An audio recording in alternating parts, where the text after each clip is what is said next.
Blue. Hello everyone, and welcome back to our Basics of IT series. Today, we're kicking off Unit 1 with a super important topic, an introduction to the computer. You see them everywhere, right? In schools, banks, hospitals, offices, and yep, that smartphone in your pocket is a powerful computer too. They're so integrated into our daily lives. But have you ever stopped to wonder, what exactly is a computer? It might seem complex, but we're going to break it down, step by step, in a really simple way. Ready? Let's get started. A computer, at its core, is an electronic machine. Think of it like this. It takes in raw information, which we call data. Then, it works its magic on that data.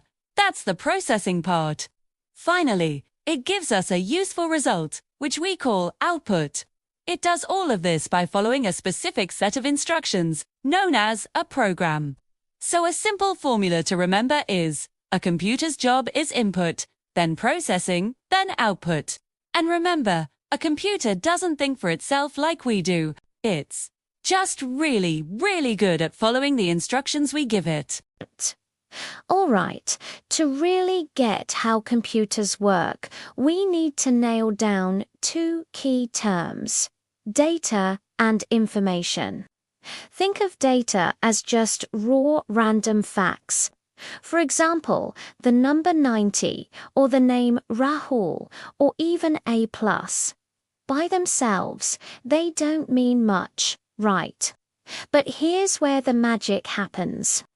When we process that data and give it context, it becomes meaningful information. So, if we take the data 90 and Rahul, we can turn it into the information.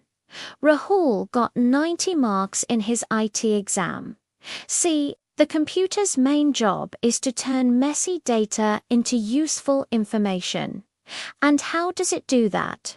Through something called the IPO cycle. That stands for input, process, and output. First, we input data using a keyboard or mouse. Then, the computer's brain, the CPU, gets to work to process that data. Finally, it gives us the result as output on a screen or through a printer. It's that simple. So, what makes computers so incredibly powerful? It's all down to a few special features. First up, speed. Computers work at lightning-fast speeds, way faster than we can. Then there's accuracy. As long as you give it the right information, a computer will always give you the correct result. They're also amazing at storage, holding vast amounts of data, from your favorite photos to huge business files. Next is automation. You can give a computer a set of instructions, and it will do the work automatically, saving you tons of time.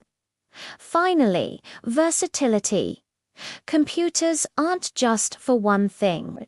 They're used everywhere, from education for online classes and projects to banking for ATM withdrawals and online payments. They're in hospitals managing patient records, in businesses for billing, and even help us communicate through email and social media. They truly make our work easier, faster, and smarter. All right, let's wrap up what we've covered today. We started with the very basics, defining what a computer is. Then, we explored the crucial difference between raw data and meaningful information, and how one becomes the other.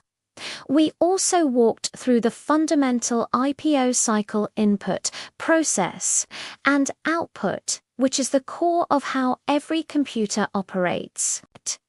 Finally, we looked at the incredible range of applications for computers in our daily lives. I hope this introduction gave you a solid foundation. In our next video, we're going to dive even deeper and look at the key characteristics that make computers so powerful and unique. If you found today's lesson helpful, please give this video a thumbs up. Share it with anyone else who might be interested. And don't forget to subscribe so you won't miss the next one. Thanks for watching, and I'll see you in the next video.